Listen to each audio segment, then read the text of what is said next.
guys, it's Miss Cappy with Ripley here to help me read you a story. It's called Too Many Pumpkins by Linda White, and that happened to us this year. Let's see what it's about. Every year, try and get it as close as I can.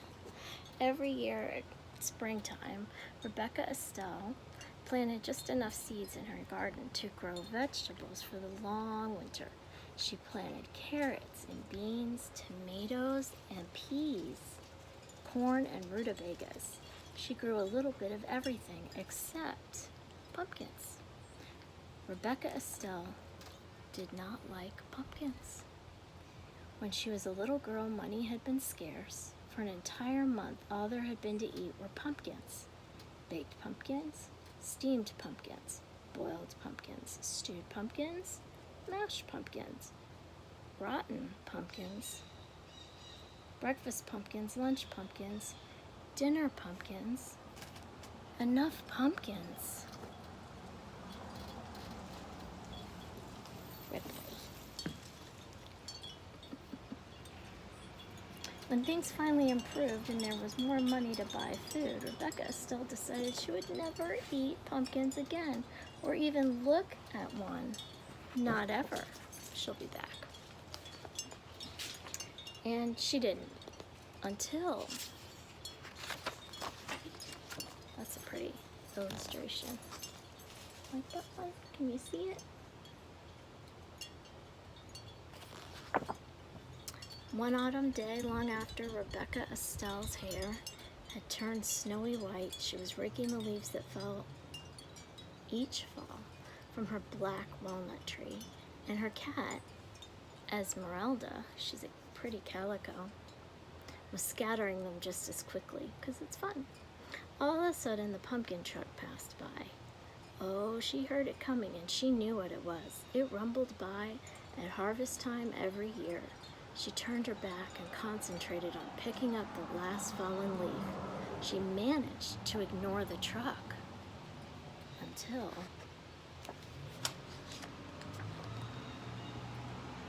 Can you imagine?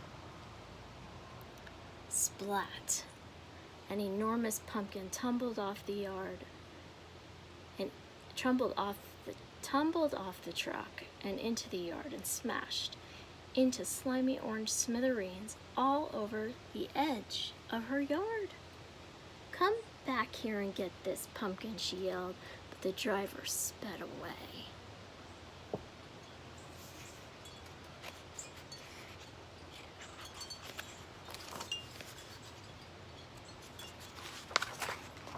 Another pretty one. Looks a lot like here. "Oh, I won't touch it," Rebecca Estelle insisted, getting her shovel from the barn. "And I won't look at it," she added as she shoveled dirt on top of the pumpkin pieces. "I won't think about that pumpkin ever again," she declared, and she didn't until... What a pretty morning. Spring. When Rebecca Estelle was admiring the new sprouts in her garden, she noticed Esmeralda playing in some big green leaves growing at the edge of the yard. "How curious," she said, going over to inspect them. "I didn't plant anything there." Then Rebecca Estelle remembered the pumpkin truck and the slimy pumpkin smithereens. "Pumpkins!" she cried in disgust. "Come out of there, Esmeralda. I will not water those plants. I will not tend them. I will ignore them and they will die." She picked up Esmeralda and stomped inside. But a week later, when Rebecca Estelle peered out her window, she saw that the vines had grown. Welcome back. Now she's this way. Perhaps we can turn the camera so you can see her. She's keeping a watch, because it's spooky season, you know. She tramped to the barn, got to her garden, and went to work on the pumpkin vines. She cut and dug until not one was left growing. There now. There will be no pumpkins, she smiled, and went back inside. But the next week, when she was weeding the garden, she noticed that the pumpkin vines had grown back. They'll do that. Rebecca Estelle marched inside and snapped the curtains shut. The only thing to do is ignore them. They won't grow if I don't take care of them, she muttered. No rain or shine.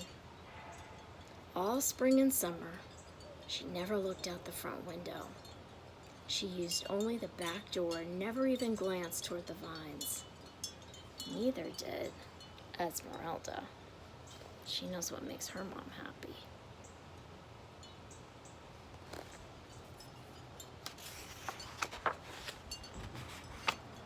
Rebecca Estelle ignored the vines so well that in time she forgot why she wasn't using the front door. Until, they seem to like that word in this book, until one autumn day when she and Esmeralda went to rake the leaves that fell each fall from the black walnut tree. Hello, how's it, girl? In front of the house. I wonder what they're gonna find besides a dog behind this page. It's Doggo Ripley. Hey, Doggo Ripley, is there a good girl? Pumpkins? Rebecca Estelle shrieked. Pumpkin vines had twined under the brushes, under the bird bath, through the porch rails, and onto the rocking chair. They'll do that. The entire yard was a sea of plump, round pumpkins. Rebecca Estelle could no longer ignore them. She plopped down on the pumpkin nearest her, putting her hands over her face. Whatever will I do, Esmeralda? She cried. How will I get rid of these many pumpkins? She thought and she thought. Her mind went back to all the pumpkins she had eaten as a young girl, when pumpkins were the only food her family had. I'd love if this happened to me. I mean, it kind of did this year, but it wasn't like this bountiful. It's a lot of fun. What do you think, Ripley? What do you think? She would prefer a story that has a dog in it, maybe not a cat. Well, we can't let them stay here, she told Esmeralda. Some people might need these pumpkins, and I suppose there are folks crazy enough to like them. We'll give them away. Yeah, we tried that too this year. She marched off to get her wheelbarrow. Rebecca Estelle struggled to put the first pumpkin, then the second, and the third. She huffed and she puffed as she wheeled the loaded wheelbarrow into the lane. I'm too tired to deliver these heavy pumpkins now, Rebecca Estelle grumbled. She mopped her brow with her apron and wondered what to do next. Perhaps if I make them into pies, they will be easier to deliver. Such a nuisance. What do you think, though? Ripley loves pumpkin. You love pumpkin, don't you? Especially in our food. She'd love to get a pumpkin pie. Looks like we're switching sides. What are you doing? You're almost out of our shot, Rip. Come on back. Come on back. Hello. There you go. Uh-oh. Now we can't see the story. Okay, let's see what happens next. Pumpkin pies. So she went to work. Looks like she had all the ingredients. She scooped the slimy seeds out of the pumpkins and cut away the shells. After she boiled the pumpkin meat, she mixed it with eggs, milk, sugar, flour, cinnamon, nutmeg, and cloves to make the rich pies. Then Rebecca Estelle made pumpkin tarts. Pumpkin muffins. She sounds like Starbucks. Pumpkin cakes. Pumpkin bread. Pumpkin pudding. Pumpkin cookies. Uh-oh, it's that word again. Until That lets us know something's gonna happen next, isn't it? I wonder what it is. Hello, pumpkin. Hello, pumpkin. You're a little pumpkin.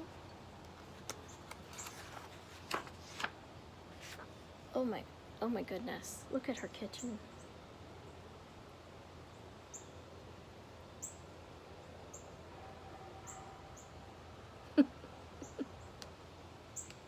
Pumpkin dishes spilled out of every cupboard drawer and cubbyhole, and the seeds were a mountain in the corner. Well, that's the first batch, Rebecca Estelle said, dusting her floury hands. Now to deliver them. She put the wheelbarrow outside the kitchen door, then loaded it with the pumpkin treats. When it was full, just the thought of delivering all those pumpkin dishes made Rebecca Estelle tired. If only people would come get them, she said. Then she had an idea. Rebecca Estelle whirled around and hurried back into the house for her kitchen knife. This should get people to come, Rebecca Estelle cried. What is she gonna do? You're gonna love this. How will they know to come get the good treats, especially in the dark? She took her knife and sat in the middle of the pumpkin patch. She carved a smiling face on a nice round pumpkin, a scary snaggletooth face on a tall pumpkin, and Boo on a short squat pumpkin. She was so busy carving pumpkins, she hardly noticed how dark it was getting. When she could no longer see, she went to the shelf on the back porch and got the sack of candles she kept for emergencies. If this doesn't get people to come here, we'll have to deliver them all ourselves, she muttered to Esmeralda. So up she goes. Look! Isn't that beautiful? Wow, that's probably the best illustration, or my favorite one in the whole book. Really pretty.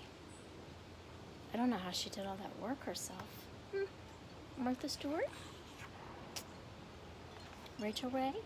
I don't know. Rebecca Estelle peered into the darkness for a long time. She didn't see anything. Still she watched until she finally saw a faint light. Look back here. You see those faint lights? It's hard to see. Right back here. That's down the road. Finally, she saw a light, faint at first, then brighter, and then more lights bobbing through the night. Here they come, she shouted. Esmeralda, let's heat some apple cider.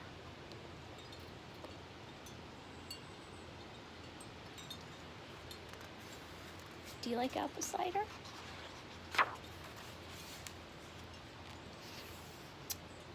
There's all the people. Young and old, everyone in town came. Oh, she must be so happy. Rebecca Estelle thought, we thought, oh, here's what they said, sorry. Rebecca Estelle, we thought you hated pumpkins, they said. We saw your jack-o'-lanterns from the end of the road and came for a closer look. I was hoping you would, said Rebecca Estelle. Where did you ever find all these pumpkins? People asked. I came by them quite by accident, Rebecca Estelle said, smiling. Would you like some pumpkin pie? There's plenty. She winked at Esmeralda. Everyone enjoyed the pumpkin pie and cider and had a great time. So did Rebecca Estelle, and when they were ready to go home, she made sure each carried a jack-o'-lantern, a bag of seeds for roasting, and a pumpkin treat. Rebecca Estelle gave away everything that reminded her of the pumpkins she had always disliked. Until, the word is there again, and she is passing them out. Let's see what's on the last page, shall we? Let's see what it is. All that remained was a handful of seeds. Those she tucked snugly into her pocket, where they would be safe until planting time next spring. And Esmeralda will be waiting. Thanks for joining us for story time. Hopefully next time Doggo Ripley will not have her own agenda and stick around a little longer. Maybe help me turn the pages. Thank you. Happy Halloween.